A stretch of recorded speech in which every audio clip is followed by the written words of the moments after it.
This news is funded by viewers like you. Please support our work at democracynow.org/give. This is Democracy Now!, democracynow.org. I'm Amy Goodman. We end today's show looking at another potential political prisoner, this time here in the United States. Omali Yeshitela, the longtime chair of the African People's Socialist Party, leader of the Uhuru Movement. In September, a federal jury in Florida found him and 3 others guilty of conspiring with an agent of the Russian government to, quote, sow discord and interfere in U.S. elections. But the jury acquitted the 4 on the most serious charge of acting as agents of a foreign government. Prosecutors accused them of working on behalf of Russia in a multi-year foreign malign influence campaign here. Omali Yeshitela and his co-defendants, Hess and Nevel, have become known as the Uhuru Three. They'll be sentenced next Monday, face up to 5 years in prison. A 4th person, Gazi Kodzo of the Black Hammer Party, has already been sentenced to 5 years probation.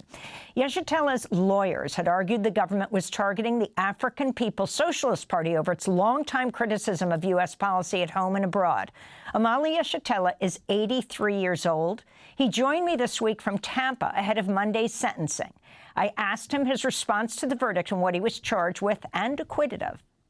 We were charged, as you mentioned earlier, with being Russian agents, and something that they determined, that is the United States government, that began in 2014, or on or about 2014, and extended up until July 29, 2022, according to them. So after 50 years or so, more, 60 years in my instance of working for the liberation of African people, the U.S. government determined that that since 2014, I became an employee, an agent under the direction and control of a foreign government, namely Russia.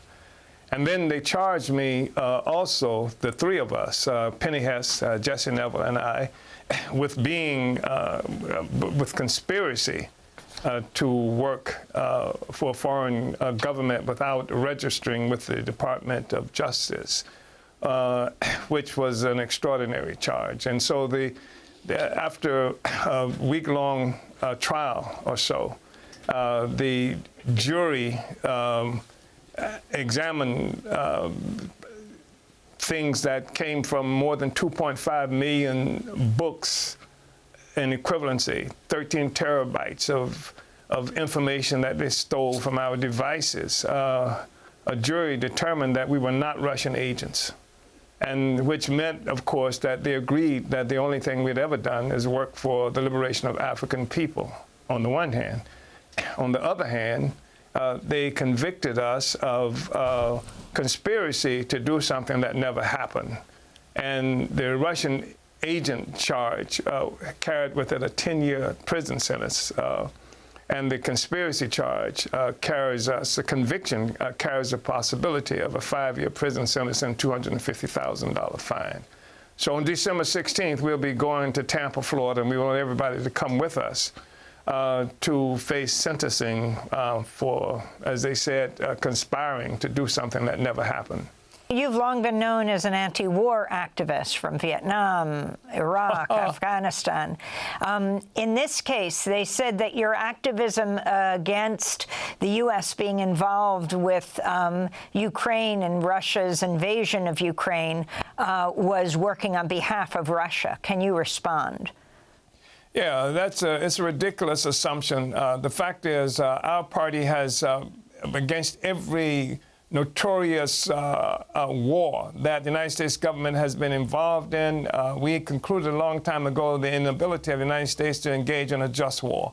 And we were opposed to what they were doing in Vietnam. The United States did in Vietnam. We were opposed to the aggression against Cuba, the aggression against peoples all around the world.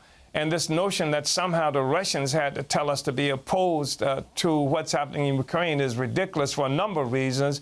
And one of them being that, generally speaking, the Black liberation movement in this country has historically been opposed to those wars. And that's been a strategic problem for the United States, that even Foreign Affairs, one of the journals of the leading thinking representatives of the ruling class in this country, has complained about affecting in a negative way U.S. foreign policy, because black people have always been opposed to these wars. And that was true of us, too. So the notion that somehow the Russians had to teach us to do this is ridiculous. And I also think it's important to say that we believe in free speech in a very serious way, that this was an assault on freedom of speech, the First Amendment, the Bill of Rights, and that black people in this country have been in the vanguard of the struggle for the Bill of Rights, for free speech. And that's been absolutely necessary, because when the First Amendment, the Bill of Rights, was ratified by the United States Congress in 1791, black people were property.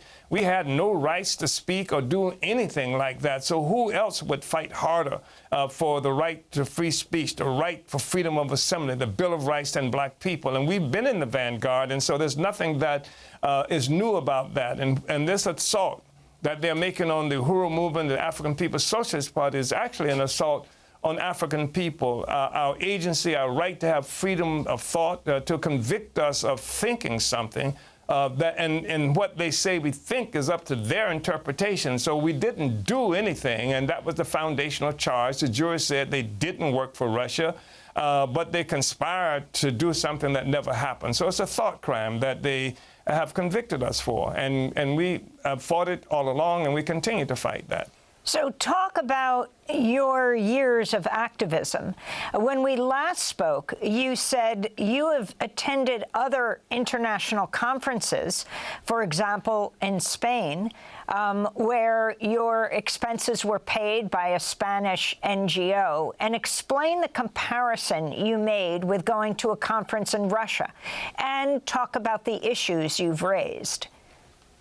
Well, in the indictment, or certainly the press release around the indictment, the United States government declared that we took this expense-paid trip to Moscow. And they made it sound as if somehow there was some lavish occurrence that was paid for by Moscow. When the truth is, it was simple that they paid for our travel to go to Moscow. They paid for housing while we were in Moscow. And when I say they, I'm talking about a non-governmental organization in Moscow, paid for that, and to attend conferences, international conferences, one of which had to do with the situation of nations of people who were struggling for liberation, for self-determination. And that was in 2015. I took 2 trips to Moscow. And then, you know, they overlooked the fact that I went to Spain in 2017, a non-governmental organization. They paid our transportation. They paid for 3 of us to come. They paid a hefty honorarium for my being there. And it was an international conference with people from all around the world. It had participation from former members of the United Nations and from the Spanish government itself.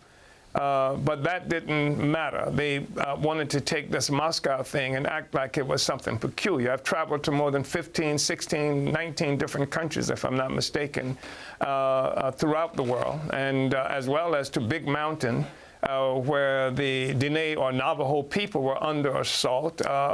And I've done this partially because it's my responsibility to do it, to end the isolation that had occurred of our movement. We were attacked in the 1960s, and we were alone, the African Liberation Movement. We were isolated. And I wanted to make sure that didn't happen again. I wanted to win as many people around the world to recognize what our struggle is all about, and to have friends for our movement. And so that's part of what this was about. Another aspect of it was showing solidarity to other peoples who were oppressed, the indigenous people. And even as we have this discussion now, it happens with recognition that Leonard Peltier, an indigenous man, has been locked up for nearly 50 years for trying to defend the indigenous people, and you know, he's a political prisoner. So we've been doing this kind of work, and the U.S. government very selectively determined that the trip to Moscow, the connection to a Russian non-governmental organization, represented working under the direction and control of a foreign government without notifying the United States government, Department of Justice, that I was doing Attorney General, that I was working for a foreign agent, which is a ridiculous claim. Omali, talk about how the African People's Socialist Organization got started, how the African People's Socialist Party, the Uhuru Movement, got started. Well, yeah, the Uhuru Movement and the African People's Socialist Party, we stem from the whole struggle for civil rights in the United States. I myself had been active, working for voter education and registration. In the 1960s, I traveled throughout the state of Florida doing that. And I joined the Student Nonviolent Coordinating Committee, SNCC. And SNCC was that bridge between the anti-racist movement for integration and the Black Power anti-colonial movement. And SNCC introduced the whole issue of Black Power to the world. And I was a member of SNCC. And SNCC came under vicious assault, partially because of the Black Power demand. And people were jailed, were arrested, came under attack, and what have you. You may remember at the time Stokely Carmichael, as he was known, married Miriam Makeba, who was an extraordinary, internationally known artist. Democracy Now! Is funded by viewers like you. Please give today at democracynow.org/give.